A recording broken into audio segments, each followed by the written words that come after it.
Hey everybody, thanks so much for joining us over here. We'll get started in just a second here. All Oh, right. Hey Julia, thank you so much. Can you hear me now? I can. Yes. Great. Okay, perfect. Well, we are just waiting for a few people to come over to the Q&A room. Great. So let's give people 2 minutes or so here. Okay. Sounds good. Sounds good. We just had a little fun thing happen where we couldn't hear each other here. So hopefully everybody out there in YouTube can hear us okay. Yeah, hopefully so.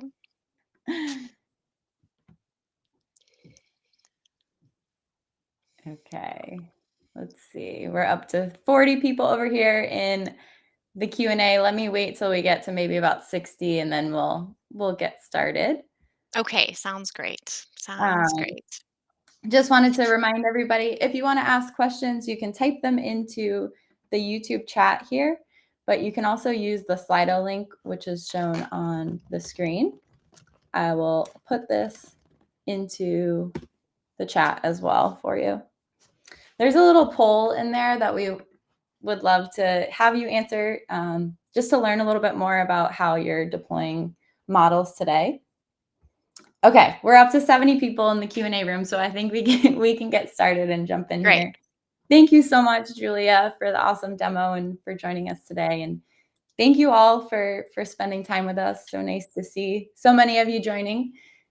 I did just want to remind people again, I know I said this in the beginning, but registration is open for PositConf 2024. And so I just want to remind everybody about that. If you enjoyed today's demo, Julia is actually leading a workshop at PositConf as well. And I was thinking, Julia, before we jump in, maybe you could tell us a little bit about the workshop at Conf and what that will cover. Yeah, so I am pretty excited about this workshop. I'm teaching it with my coworker Isabel Zimmerman, who also works on the Vetiver team, working on Vetiver. And actually, this workshop last year when we did it, it was the first time we had ever done a workshop where people were working in R and Python at the same time. Like in the room, we taught it with R and Python together. And I feel like it was a really interesting learning opportunity for people who were there. We had quite a number of people who maybe felt like they were most comfortable with R and they started with R. And then when they saw how approachable these tasks were in Python as well, they kind of like switched over and like people tried both, which was really interesting. It went quite smoothly having both R and Python users together in the room. So if I were to say, what is it covering? We're not covering much about model development. So I think there are some other workshops that are covering that. So when we were watching this video together today, we saw me do EDA, then train a model, and then deploy the model. And so the workshop just covers the deployment piece. So we'll talk about how we version models, how we can like think about keeping model artifacts in a reliable way, along with the metadata that belongs to them. We'll talk about like model repositories. Like, what does that mean? What do you want to make sure is in a model repository? We'll talk about deploying models. What are different ways that you can do that? And then we will talk about monitoring models, and that's something we didn't cover so much today in this workshop. Like once a model is in production, how do you monitor its performance over time so that you can know when you need to retrain it, know when you're going to have problems with it. So it's those pieces. The workshop at Conf is divided, I would say, between using our pro products and not. So, for example, when we talk about how to deploy a model, we'll first show you how to deploy on Connect, because, like we talked about in this demo, the the experience really can be so seamless and is so well suited to you as a data scientist. But we also show you how do you deploy your models in other ways, like with Docker. And so one of the things that I love about working on tools like Pins and Vetiver is that they can be moved around to the different kind of infrastructure that is right for you and is right for your org at its current level of maturity. So like if you start with storing your models on a shared network drive, you can do that and then like move later to connect. And if that becomes inappropriate, you can move later to an S3 bucket. And you don't need to change much about your approach, but rather you can, scale up and down, move to different kind of infrastructure. If it's right for you to deploy to connect, you can do that. If it's right for you to deploy to, some other cloud platform using Docker, you can do that as well. So it'll be a fairly like here's all the different ways you can do it at that workshop. I'm pretty excited about teaching it again. That's awesome. Thank you. And I see Kyle just commented he's going to be joining for that workshop. I'm really That's looking forward great. to it. I just wanted to add for anybody who just joined now for the live Q&A, you can ask questions right in the YouTube chat if you want to, or you can also ask questions anonymously using Slido. And so there's this short link on the screen where you can go over to Slido. There's a poll that we're running in there to learn more from you about how you're currently deploying models too, and would love to see you answer that. Even if you don't want to ask questions anonymously, that's over on Slido there. But let me jump into some that I see popping up here in YouTube. Aaron had asked, how does this process compare to using MLflow? Is one better than the other, specifically if the model will eventually live in an environment such as Databricks?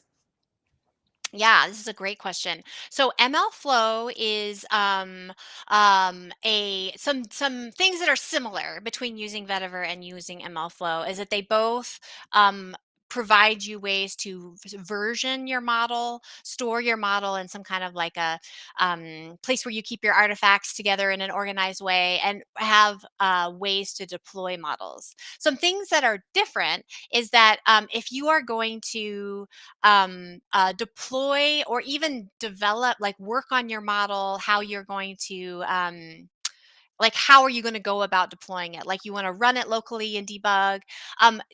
When you do that in, with MLflow, you have to have the whole MLflow server running. Whereas when you use Vetiver, you're using REST APIs, and so they're much more lightweight. So I would say the local development experience is easier to get going with Vetiver compared to MLflow. The Vetiver was built explicitly with so that the barrier to entry is as low as possible, like it's appropriate for someone who is deploying their first model, and then it can grow with the person and the org as like needs for complexity and scale grow. MLflow is built not so much for a like data science persona, but more for a software engineer persona. If you are a Databricks customer, that's fully managed MLflow. And so basically, the money you're paying to Databricks is for them to do a lot of that management and keeping it up. So the experience is different if you're like a Databricks customer using MLflow there. The issue there is that if you want to deploy models using R, like you train the model using R, unfortunately, the MLflow experience is not great because it is not there's not good support for, like, if you want to the MLflow flavors, which you may have looked at. It's not great there. We're actually like talking with Databricks about this, like, what can we do to improve the situation? So if there are specific kinds of models you want to deploy to Databricks, I recommend you communicate that up to maybe like your Databricks people, so that we can have really good information about what the priorities are and how we should invest in, say, making the ML flow on Databricks for our experience better. If you're training a Python model and you're a Databricks customer, it probably makes sense just to go to ML flow, if that's the situation you're in. Thank you. I thought it might be just worth mentioning here, just because it came up, is that Posit and Databricks have a close partnership as Yeah. well. And Yes. so we have a new Posit and Databricks site I just put into the chat there as well. Yeah. I Yeah, see. a lot of things are working really well, and the a piece that we're trying to decide how to invest in is MLflow. So we would love to hear more about what you're trying to do. Absolutely. I see David just asked a question a bit ago.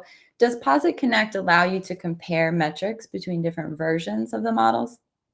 Yes. So if these are metrics, say you train the model 1 week with some training data, and you store that as model metadata, then it's like, oh, time to retrain the model. Let me go about and like, oh, how good did this model do last time? Let me go and check the model metadata.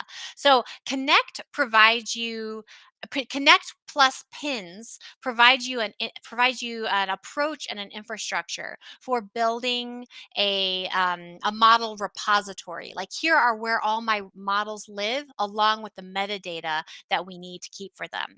Some of this model metadata is automatically extracted out, but then if there are specific things you need to know, which often you do with metrics, often metrics are strongly linked to certain business outcomes. And so it's like a very specific kind of metric that you need to measure, then you can customize that. Like, you can customize what goes in there, which is one of the things that we really want to, when we talk to people about their like metrics needs and monitoring kinds of needs, we found that there's quite heterogeneous needs. And so we knew we had to embrace a lot of customization, make it quite straightforward for people to use like a code first approach to be able to specify what kind of metrics they needed to keep.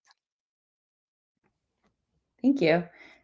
I see Jeff had asked, I may have missed it, but is the deployed model served with the Plumber package? What open API spec renderer does it use? So Vetiver for R wraps Plumber with like model aware endpoints, metadata, information. On the Python side, Vetiver for Python wraps Fast API with the same kinds of like model awareness. We certainly don't need to be like rewriting how to do REST APIs when we have these wonderful general purpose tools for making REST APIs. However, if you were to, like, oh, I need to make a Plumber API for my model, like there's a lot of boilerplate best practices kinds of things that Vetiver provides, because there are things you need every time when you have a model. Because it is a Plumber API in R or a Fast API in Python, defaults work out of the box. You get something that's useful, for maybe like the 80% use case. But you can also extend these and customize these. In R, you can just like pipe and add new endpoints if you need to. You can edit. Like, we actually generate Plumber files that you can then go in and edit in the way that you need. Same thing with Fast API. In Fast API, we have the ability to add custom handlers in a quite straightforward way. The open API also gets like that's how you for those of you who don't know, open API specifications are ways that kind of visual documentation gets generated, and also some of the validation and whatnot that happens. So the Vetiver in R and Python automatically generates these open API specifications, because you can learn a lot of what you need from the model. So we can automatically extract a lot of that to make this like nice visual documentation for you to use. And the specific, you probably notice it's not Swagger. It's not Swagger. And let me just find the name for you of the one that we do use. So this is more about styling, like why does it look the way it does, and how is it organized? And the one that we use is called, let me find it. Um, oh my gosh, let me find it. I'm not remembering exactly the name of it. It's not Swagger, Rapidoc. Rapidoc, that's the name of it. So like Rapid OC, Rapidoc. So it's a Rapidoc styling of the open API specification. I thought we showed people like these different options and thought that it was a little better fit for the model use case than Swagger. This is something you can change though. Like if you want to, you can change to Swagger if you prefer it. Thank you. I wanted to just remind everybody, I shared this probably in the beginning of the demo, but Julia actually put together this follow along blog post as well, which goes through the example too. So I just want to make sure I share that again in the chat here. Let me go up to some questions asked a little bit earlier. Brendan had asked, what are some best practices when it comes to storing predictions in real time when using the Vetiver API?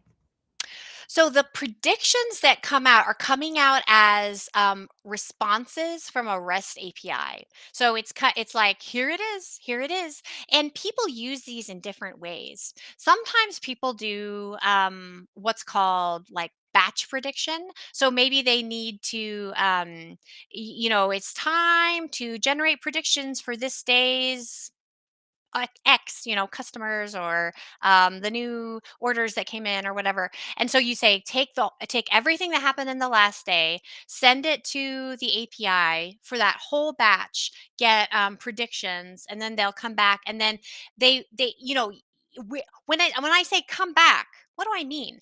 You can mean a lot of different things. It could mean coming back into R and then we do something in R, some analysis, we make a report. It could mean coming back into Python. It gets in some kind of an app. It could mean coming back via like into JavaScript and doing something that we're displaying in a website. Because it's REST APIs, it's very flexible where the predictions end up. We the this question Brendan asked about real time, and sometimes when people mean when they say that is like I have a new person or customer or order or thing and it's here, it's ready, and I need the prediction right now for this one thing. And so then the API says, ha, okay, here you go, here is the prediction for that one. And then typically if you need something in real time, you aren't going to store it, but rather you're going to take some action with it. Maybe it comes back into JavaScript into the website, and then you're going to take some action based on it. Typically if people are storing, I haven't heard about that much about like storing it. If you're going to hear about storing predictions more in typically like with batch prediction, and often what people will do then is write them to to a database so that we have, say, a database of all the predictions we ever made and we can go back and look at them, or if that's needed for the situation.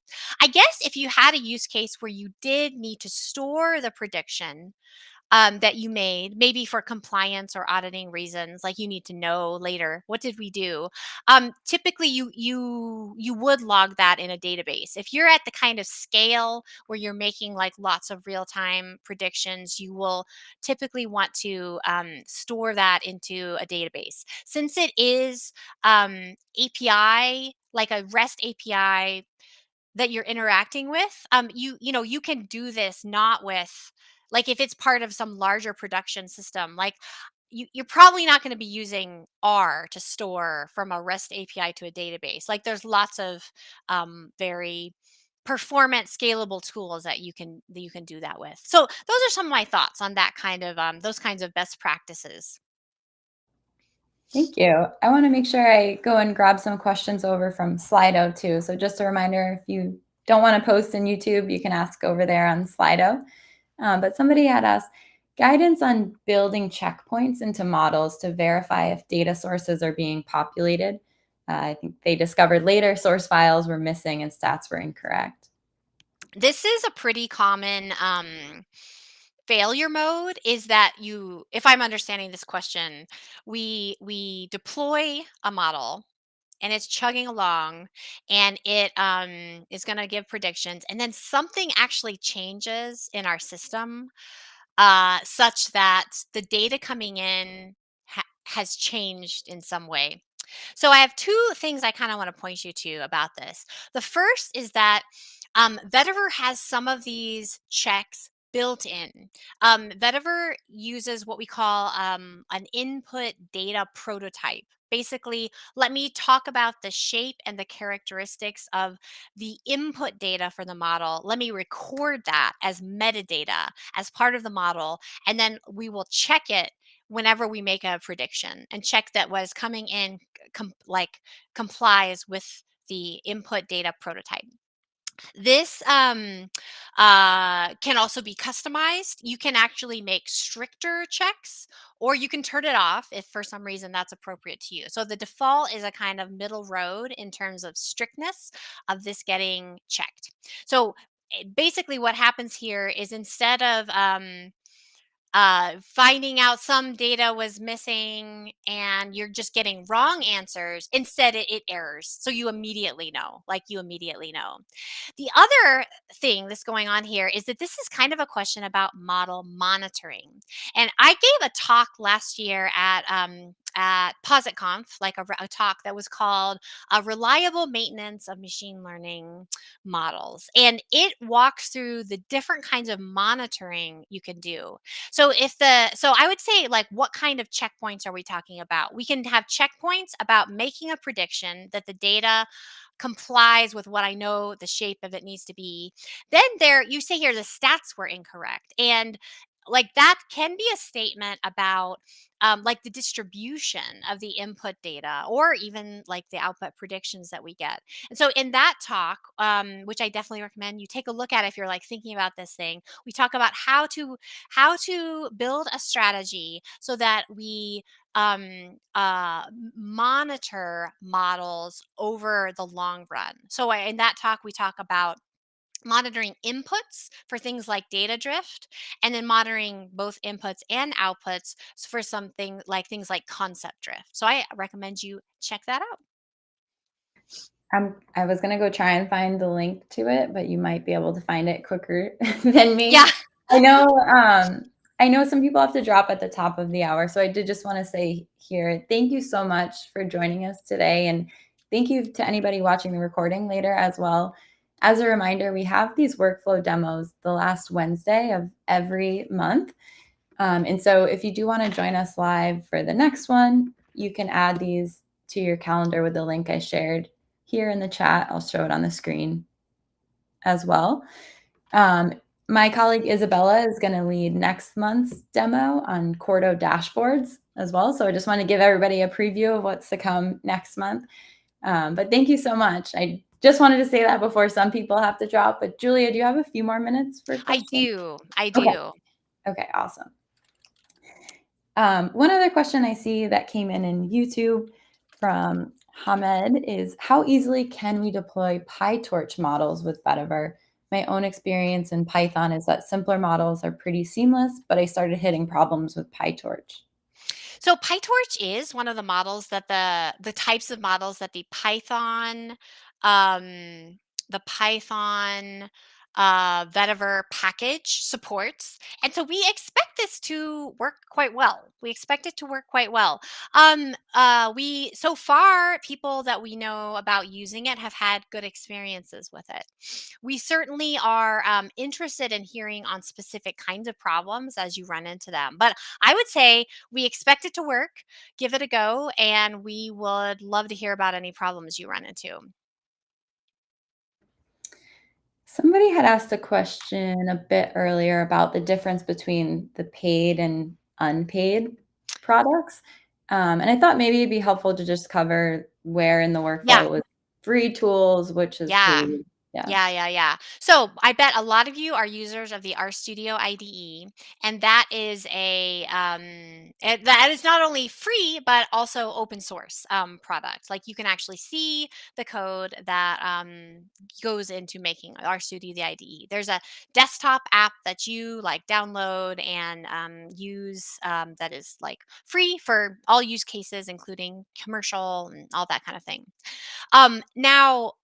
There are paid professional products that we make that are a little more designed for the enterprise use case. So if we want to specifically talk about our studio, Like we have a product that's called Posit Workbench, and what Posit Workbench is like a product that provides you with multiple different choices of IDEs for your data science work. So you can choose between like Jupyter Lab and our studio and like different IDEs that people like to use for data science work. And so the reason why companies pay for our studio workbench is for the like enterprise type features that people need. Things like, can we use this with single sign on and authentication? Can we use this with our certain security needs that we have around where people do their model development? So we see people choosing to for the pro products for a variety of reasons, but those are some of kind of the differences. Rachel, do you want to add anything to that? No, I think you covered that really well. I would add that Posit Connect that you saw today is also one of the paid products. And so Julia showed today deploying a model to Posit Connect, but a lot of our other customers use Connect to deploy Dash apps or Shiny applications, Flask APIs, a variety of different data products built in R and Python. And I Yeah, know a and I few guess of these questions are on. Oh, just to sorry. wrap it up, I guess. So the package manager has there's Posit Public Package Manager, which provides these really convenient binaries that you can use like when you make Docker containers. But Package Manager also is a paid product that, for example, an enterprise would use internally. And so the use cases for that would be, we have internal packages we need to make really easy for everyone inside of our organization to use, or we have compliance needs about people using specific versions of packages that have been vetted and put on a like on a allow list, like that these are the packages people are allowed to use. And so if you hook up your IDE to the package manager, you can get those kind of guarantees that you need. So just to kind of wrap up for all Yeah. three that we talked about today. Absolutely. One of the questions we missed from earlier was about Posit Connect specifically, and it was, is there a way to deploy to Posit Connect via Dockerization or containerization? So it kind of works that way now. So when I showed you in the demo Vetiver deploy RS Connect, and went and it made a little bundle and put it like that is a standalone environment that is separated from everything else. So a lot of the reasons you might choose containerization already work with Connect. Now, if you're saying, I literally have a Docker container and I want it to go to Connect, that is a feature request that I believe, Connect is like the Connect team is talking about. So if you're asking, is there a way to do something like it where you get the benefits of it? That is how Connect works already. If the question is, I literally want to take my Docker container, then not as of today, but it's something that I know the Connect team talks about. And I'll just add here too, if any of the questions are ones that you want to dig deeper into or chat with our team about and kind of explain your situation, you can always schedule time to chat with us. So I just put this link on the screen here, and I'll share that again in the chat in just a second. But I think we have time for maybe two more questions. Let me see what I've missed. Sergio asked, is it possible to create a log file of a deployed model where we can find the input data, the output of the recipe, and the prediction? This may be useful for the monitoring. So the answer is yes, it is possible. We don't do this by default right now. So you don't default get the logging. But since we are talking about Fast API and Plumber, there are already tools out there that allow you to kind of like add a line of code and then start producing those kinds of logs. And then say you deployed a model to Connect. Let's say an R model to Connect. It's Vetiver, it's Plumber. You add one of these packages that has like default plus extensible logging for Plumber APIs. And then it starts going into the logs of the Plumber API on Connect, and you see that there. So we didn't want to build these things from scratch because it's a little bit more about general software engineering practices, but we wanted, like with everything, with how we think about Vetiver, we want to make it very straightforward to integrate into these other kinds of tools depending on what your needs are. Thank you. I think we actually got through every question, and this one feels like a great one to end on. Jeff asked, where is Vetiver in its development life cycle today? Yeah, this is a great question. I think I'm gonna I'm gonna quickly look and see if we have a like a badge on it. I think we may still have. We still are calling it experimental, which I think is a little bit maybe not accurate. Maybe we should move that. The badge says experimental on it, and I think we should probably bump that up to something like stable, because the core functionality is quite stable now. When we have been looking at new features for Vetiver lately, we have been talking about Vetiver on platform. So, like Vetiver on SageMaker. We've talked about, so that one exists today. You can use Vetiver on SageMaker. And then when we talk about like what else would we do for further development, the things that we talked about that don't exist as of today would be like Vetiver for MLflow. Like we mentioned that earlier. That's especially relevant to people who use Databricks. We've talked about Vetiver on the Google Cloud. The Vertex AI is what it's called, like Google Cloud's kind of MLE system thing. Like, how can we go there? So those are the things we talk about now in terms of development lifecycle. Where do people want to take their models? So right now we have options like Connect, of course, very straightforward. Docker, which you can take anywhere. And then how can we make the process easier to take to different kinds of platforms? So today, SageMaker works. Where else would we go with it? So I think I would say core functionality, core decisions that we made about what is Vetiver, quite stable. And our forward facing work is like, where might we want to take this? Thank you so much. Thank you all so much for joining us too. And I just wanted to add here, your feedback on these workflow demos has been so helpful. And so I would love to learn what other things you would like to see. What could we be doing to make these more helpful for you as well? So if you have maybe 20 seconds to do this for me after today's session, I would greatly appreciate your feedback. I just put a Google form into the chat here. This is really helpful for me as I figure out what do we prioritize here in terms of community events as well. But thank you so much, Julia, for the awesome demo. I thought this was amazing, and I love that you had a blog post like ready to go right when it launched. Thank you Yeah, again thank you for for having me so everything. much.